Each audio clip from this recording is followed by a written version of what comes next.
Assalamualaikum warahmatullahi wabarakatuh. Selamat pagi anak-anak kelas 9 yang saya banggakan.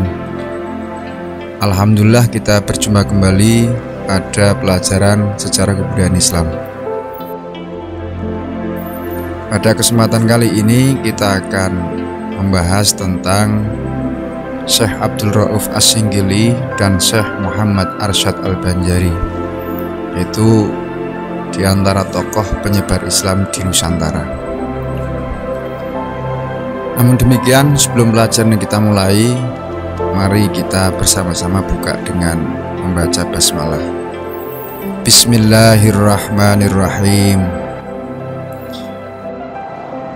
Baiklah anak-anak, pada kesempatan kali ini, indikator yang mesti kalian capai adalah: yang pertama, kalian mampu memahami geografi Syekh Abdul Rauf As-Singgili, dan kalian mampu memahami biografi Syekh Muhammad Arsyad Al-Banjari.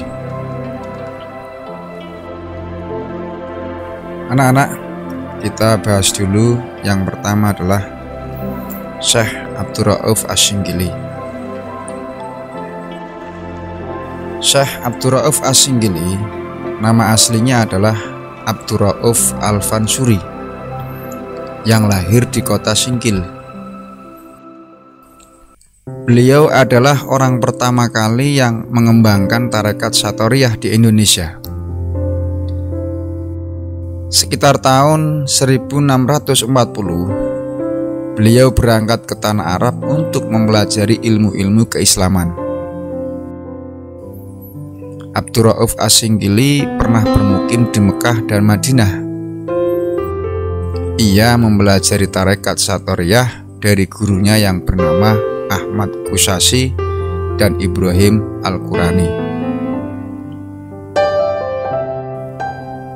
Abdul Rauf As-Singgili pernah menjadi mufti kerajaan Aceh ketika diperintah oleh Sultanah Safiatuddin Tajul Alam. Karya Abdul Rauf As-Singgili ini sekitar 21 karya dalam bentuk kitab-kitab tafsir, hadis, fikih, dan tasawuf. Beberapa karyanya antara lain sebagai berikut. Yang pertama adalah kitab tafsir yang berjudul Turjuman Al-Mustafid atau terjemah pemberi faedah, yaitu kitab yang merupakan kitab tafsir pertama yang dihasilkan di Indonesia.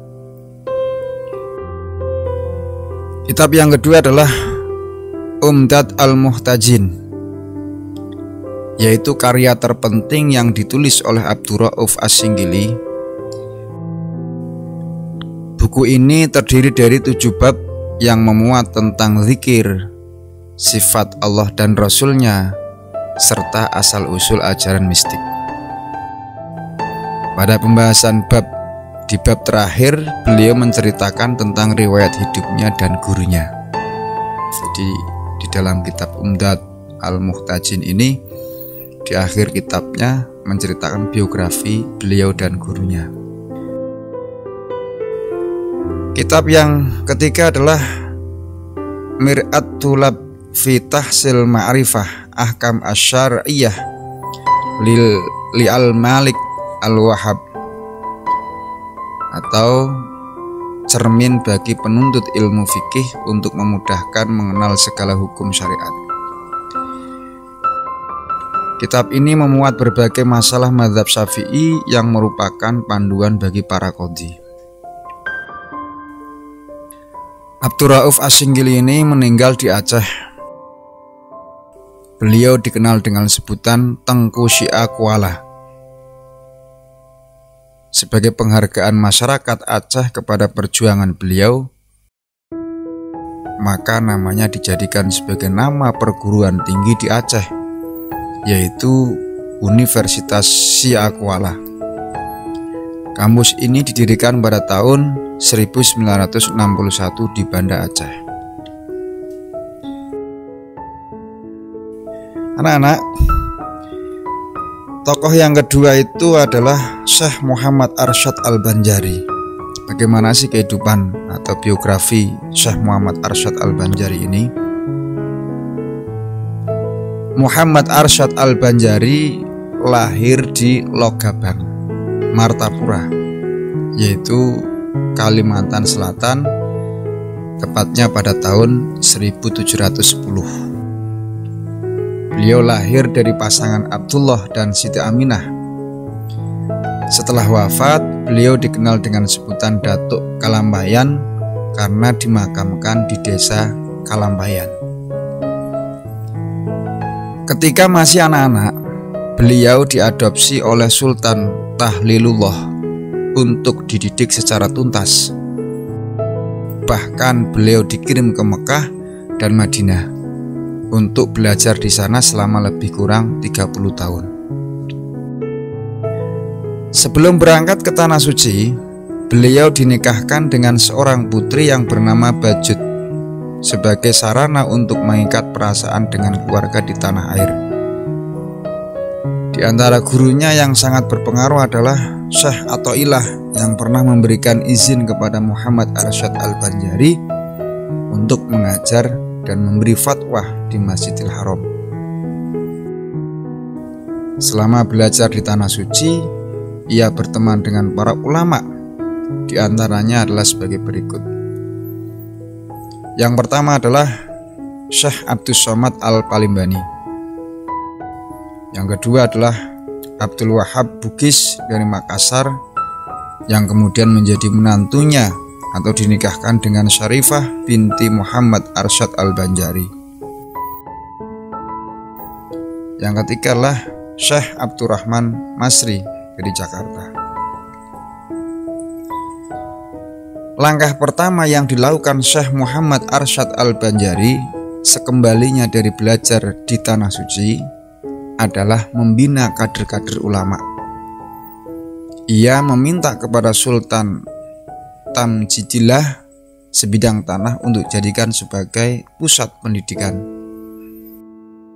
Di tempat itu dibangun rumah tinggal, ruang belajar, perpustakaan, serta asrama bagi para santri. Berkat perjuangan keras, beliau dengan dibantu menantunya, akhirnya pusat pendidikan tersebut ramai dikunjungi para santri dari berbagai daerah. Tempat tersebut hingga saat ini dikenal dengan nama Kampung Dalam Pagar. Sebab para santri yang belajar dilarang meninggalkan tempat tersebut tanpa izin. Muhammad Arsyad Al-Banjari juga aktif menulis buku.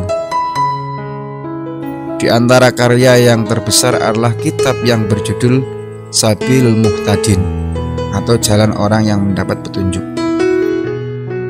Karena keilmuan beliau yang luar biasa, Muhammad Arsyad Al-Banjari mendapat julukan Matahari Agama dari Banjar. Demikian biografi dua tokoh ulama Nusantara penyebar agama Islam di Nusantara ini.